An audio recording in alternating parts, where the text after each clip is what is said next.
C'est l'heure du journal sur Netsec News, madame, messieurs, bienvenue.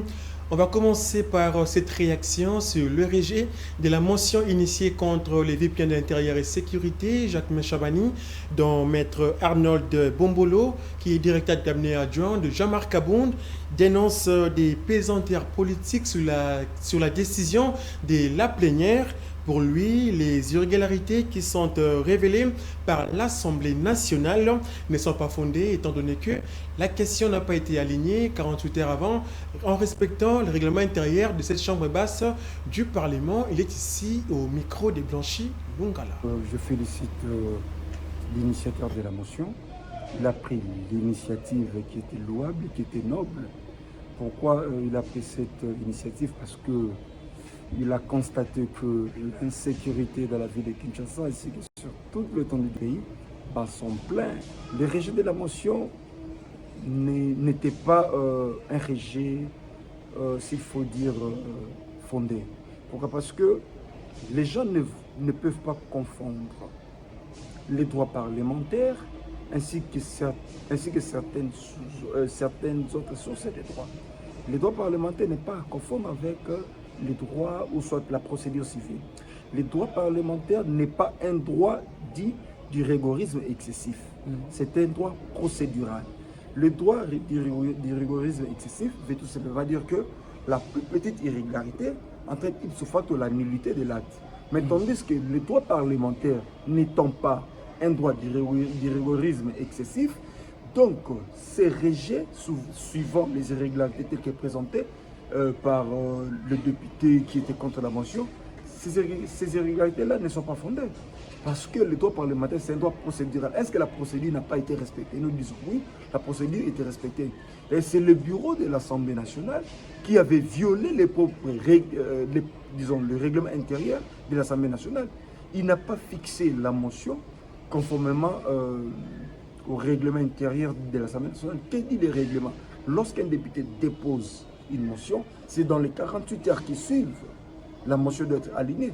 Mais cette motion, pour qu'elle soit alignée, il fallait que le député fasse trop de bruit dans les médias. Alors, ça prouve à suffisance qu'il y avait des pesanteurs politiques pour enfin que M. Jacques Chabani ne soit pas sanctionné. Mais en ce qui concerne les irrégularités, ces irrégularités-là ne pouvaient pas faire en sorte que la motion soit rejetée. Et étant donné que la motion est rejetée sur base de ces irrégularités, donc les députés nationaux conservent encore sa motion. Parce que s'il faut enlever que les deux signatures, donc les autres signatures seront valables. C'était la maître Arnold Bombolo au micro des Blanchis Lungala. L'RDC a célébré ce jeudi 30 avril la journée nationale de l'enseignement placée sous le thème financement durable et transformation du secteur. Les professionnels de la Crête Blanche sont honorés pour leur rôle crucial dans la transmission de la connaissance. Cette journée permet également une réflexion profonde sur les conditions de travail salarial. À l'approche de la tenue des épreuves de l'examen d'État 2026, certaines structures de ce secteur menacent d'aller en grève pour des raisons d'impayement. Et puis Jules Alinguete, qui est l'ancien patron de l'UGF, a visité ce jeudi 30 avril les installations de la télévision Netsec News.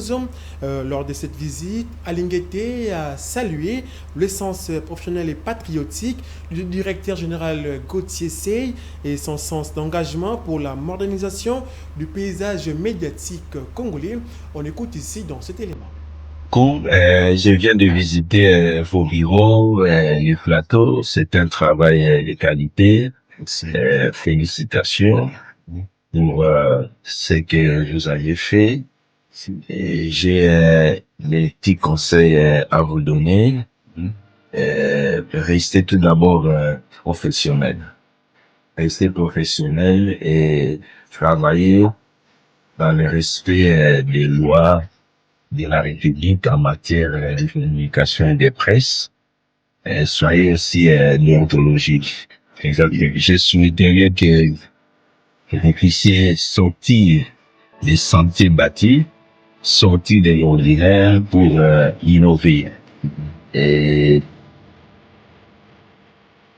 il y a beaucoup de mercenaires aujourd'hui dans votre métier. En société, depuis le lancement de l'opération lutte contre les marchés pirates dans la ville-province de Kinshasa, sur le terrain, la réalité suscite des interrogations. Dans certains coins de la capitale congolaise, cette mesure n'est pas effective. Suivez ces constats réalisés par votre rédaction. Balabala eza wenzete, balabala eza oteka te, balabala eza poubelle te. Oyo akotia likolo na ye. Non seulement biloko wana bakoconfiske yango, na ye mpe mutu akokangama. À Kinshasa, les autorités avaient lancé l'opération de la lutte contre les marchés pirates le long du boulevard de la capitale congolaise.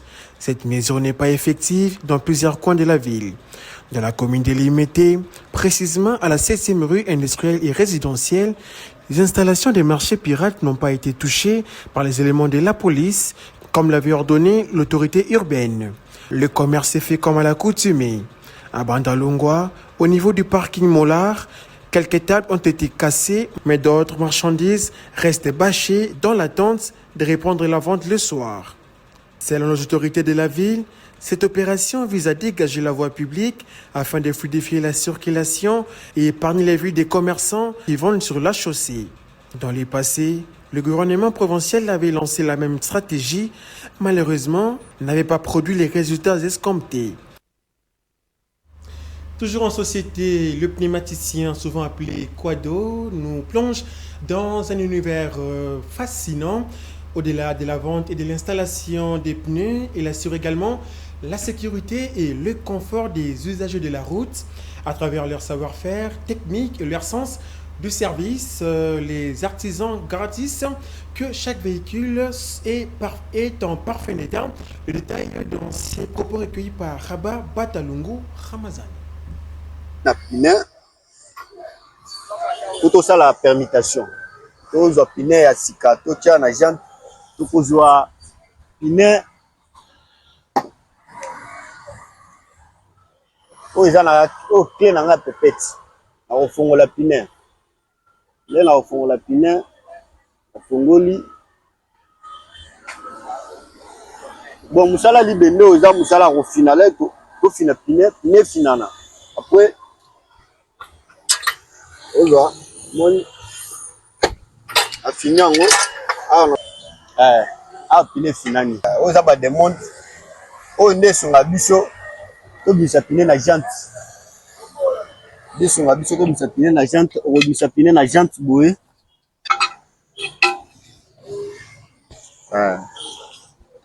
awa alongoli pine na jante pine bimi wa déjà na vérifier mon pépé na la compresseur so ils a plein te na redémarrer azo mano so mon pépé le tibo o manomètre na me comme pépé so na compresseur on a démarré moteur est tourné na ko ça la ta 2 minutes on pépé kota so pépé tondi après na ye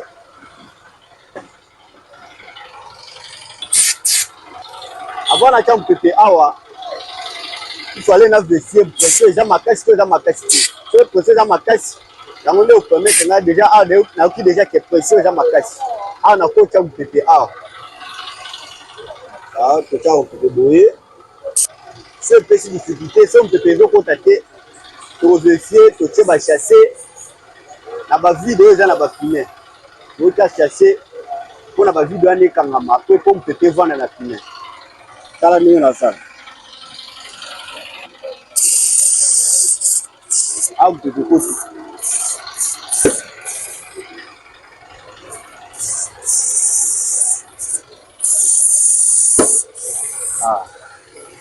pépé condition toza na manomètre te. Parlons musique. Dans ce journal, le leader du groupe musical Zaiko Langalanga, Jossar Nyokalongo, a rendu une visite à l'artiste Fally Ipupa mercredi 29 avril à Paris. C'est en marge du concert de celui qui est surnommé Aigle, prévu le 2 et le 3 mai 2026. Le précision dans cet élément signé Voldy Matiafo. Le leader emblématique des Zaiko Langalanga, Jossar Nyokalongo, a rendu une visite remarquée à Fally Ipupa ce mercredi 29 avril à Paris. L'artiste congolais et son groupe y sont actuellement en résidence, peaufinant les derniers réglages en vue de leurs prestations très attendues prévues les 2 et les 3 mai au mythique Stade de France.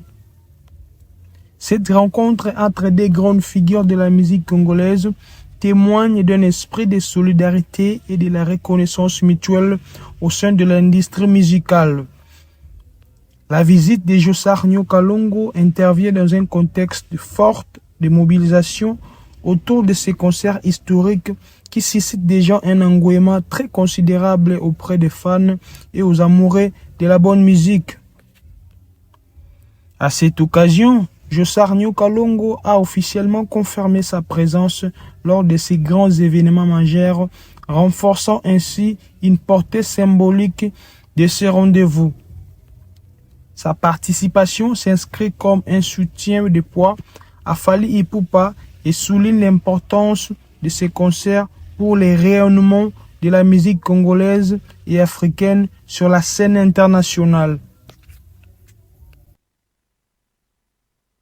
On va parler sport en ces moments. En prélude de la Coupe du Monde 2026, les léopards de la RDC affronteront successivement le Danemark le 3 juin en Belgique et le Chili le 9 juin en marge. Voilà, en Espagne, bien sûr, deux adversaires au style bien distincts, offrant ainsi un grand test pour les sélectionneurs congolais ainsi que ses poulains. Les précisions, Valdimar Thiago. En prélude de la Coupe du Monde 2026, les léopards de la République démocratique du Congo affronteront successivement. C'est la fin de ce journal. Merci de nous rester fidèles. On se retrouve très vite.